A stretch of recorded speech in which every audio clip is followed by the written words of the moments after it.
2020학년도 고3 9월 평가원에서 실시했었던 모의고사인데요. 14번 문제 설명 한번 들어가 보도록 하겠습니다.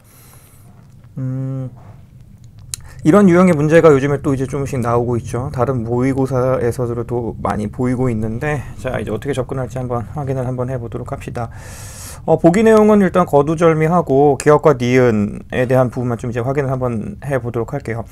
자, 그 전에 지금 여기에서 여러분들이 한번 확인하셔야 되는 말이 뭐가 있느냐면, 지금 여기에서 구성요소, 직접 구성요소라고 하는 말이 나와 있는 거를 좀 이제 확인하실 수가 있죠. 그죠?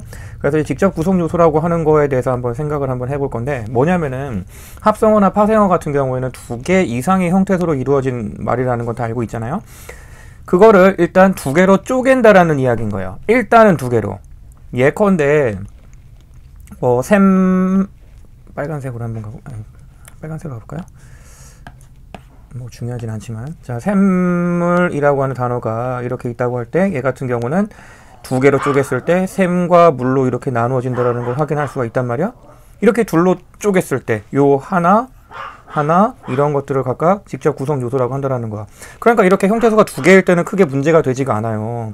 그런데 형태소가 세 개 이상인 경우에 문제가 될 수 있다라는 거지. 예를 들어서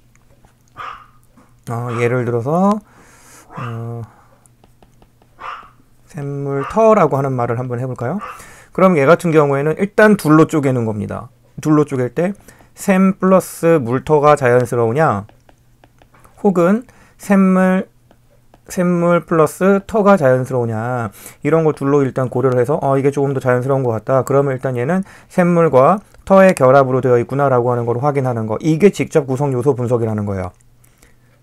다시 한번 간단하게 정리하면, 두 개의 형태소로 되어 있는 녀석은 그냥 이렇게 하나씩 나누면 되기 때문에 이것이 각각 직접 구성 요소가 되는 거지만, 세 개 이상의 형태소로 되어 있는 경우에는 이러한 것들까지도 이제 고려를 해가지고 그냥 바로 둘로 나누는 거를 생각을 하시고, 그래서 이때는 샘물이라고 하는 합성어 자체가 그냥 하나의 직접 구성 요소가 된다라고 하는 점 잘 기억을 해주시면 좋을 것 같습니다. 그래서 샘물 플러스 터 이렇게 이제 되어 있는 거 확인하시면 될 것 같고, 그런데 이러한 식으로 체언으로 되어 있는 것들은 별로 문제가 되지 않아요, 사실은. 그런데 지금 여기에서 이번에 이제 평가원에서 어렵게 이제 내려고 했었던 부분이, 체언이면은 아까 말씀드렸던 대로 쉬워질 수 있는데 용언이기 때문에 조금 더 이제 어려워지는 거야. 그래서 지금 1번부터 5번까지 나와 있는 선택지들을 확인을 한번 해 보시면은요, 전부 다 용언들이에요. 맞죠?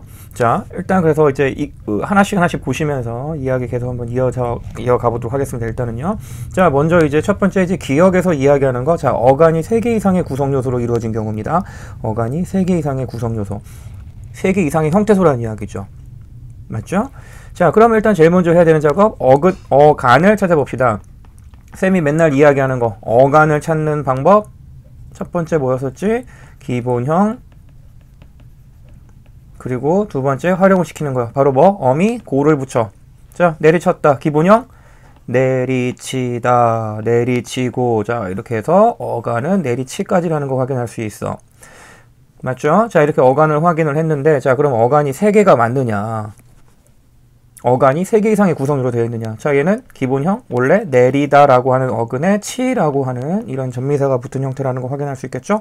2개밖에 되지 않습니다. 기억부터 탈락. 1번은 탈락입니다. 이런 식으로 뭐 다 확인을 해 보시면은 다 찾을 수 있을 것 같은데, 하나하나 또 이제 가보도록 하죠. 그럼 2번에 떠넘기다. 그럼 얘 같은 경우도 떠넘기다, 떠넘기고, 떠넘기까지가 어간이라는 거 확인이 가능합니다. 뜨다라고 하는 거에, 넘다라고 하는 거에, 기라고 하는 이런 전미사까지 붙어가지고 3개라는 거 일단 확인돼요. 자, 2번은 이제 가능성이 좀 있다라는 거 확인 가능하겠고요. 헛돌았다. 헛돌다죠? 헛돌다. 헛돌다니까 그냥 얘는 애초에 2개밖에 안 돼요. 그래서 얘는 3번도 충족이 되지 않는다라는 거 확인이 가능합니다. 일단 기억에서 충족 안 되는 거 많이 하면은요, 지어낸다면 오간다도 역시 마찬가지겠죠. 오가다니까 오와 가라고 하는 거 2개의 직접 구성 요소밖에 갖추지 못한 용언이 됩니다. 그래서 기억을 충족할 수가 없습니다. 짓밟히다. 짓밟히다.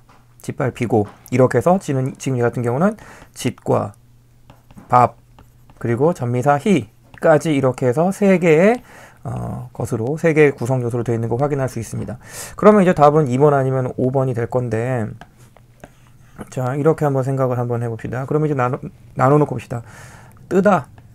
여기에 어가 붙어서 떠가 된 거고요. 다음에 이제 넘다, 기다. 2번은 일단 이렇게 3개로 할 수 있죠. 물론 얘 같은 경우는 뜨에 어가 붙은 형태.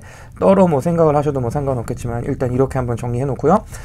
짓밟히다 같은 경우도 아까 이렇게 했었죠. 짓밟피 이런 정도로 또 이제 3개로 되어 있는 거 확인을 할 수가 있습니다. 자, 그러면 일단 지금 얘 같은 이 니은을 이제 확인해야 될 텐데 직접 구성 요소가 먼저 어근과 어근으로 분석되느냐. 자, 그럼 이거 한번 해보도록 하죠. 떠넘기다. 떠넘다에 기가 붙은 건지 떠에 넘기다가 붙은 건지, 짓밟히다는 짓밟히단지 짓밥 희가 맞는 건지, 어떤 게 좀 이제 자연스러우냐라고 하는 걸 확인해야 되는 건데 일단 여기에서 답은 그냥 나와요. 왜냐? 지금 니은에서 요구하는 게 어근 플러스 어근이란 말이야. 그죠? 어근 실질적인 의미를 갖추고 있는 녀석. 그래서 실질적인 의미를 갖추고 있는 녀석이 뜨다와 넘다. 이거 두 개 이상 갖추고 있는 녀석이 얘밖에 없어. 뜨다와 넘다. 지금 얘 같은 경우는 밥밖에 없어. 밥다라는 게. 짓도 접두사고 희도 접미사야. 그렇기 때문에 애초에 얘는 어근이 하나밖에 없어. 그냥 여기에서 답은 2번이라는 거 확인이 가능해지시는 겁니다. 이렇게 이제 푸시면 되는 거죠. 이런 유형의 문제는 거의 이렇게밖에 나오지는 않을 것 같아요. 어근이 1개 혹은 2개 이런 정도로만 찾을 수 있는 능력을 갖추시면 되는 것 같습니다. 왜냐하면은 이거를 직접 구성 요소로 나누기가 좀 어려울 수 있어. 무슨 얘기냐면 예를 들어서 떠넘기다 같은 경우는 떠넘에 기가 붙은 건지 떠에 넘기가 붙은 건지 이런 거 사실 확인하기가 좀 쉽지가 않단 말이야. 물론 지금 여기에 나와 있는 의도를 생각을 한다라고 하면은 이게 맞는 거겠죠. 첫 번째 나눈 녀석이 어근과 어근 이렇게 2개로 되어 있다는 거니까 이거를 의도하고 있는 거라고 이제 생각을 하고 문제를 이제 풀어야 되겠지만 이렇게 이제 나누기 자체가 좀 약간 까다로운 부분이 있기 때문에 그래서 아마 이러한 정도로 어근과 어근으로 되어 있다라고 했을 때 어근이 2개다라고 하는 거 확인할 수 있도록 하시면은 될 것 같습니다. 이렇게 14번 설명 마치도록 하겠습니다.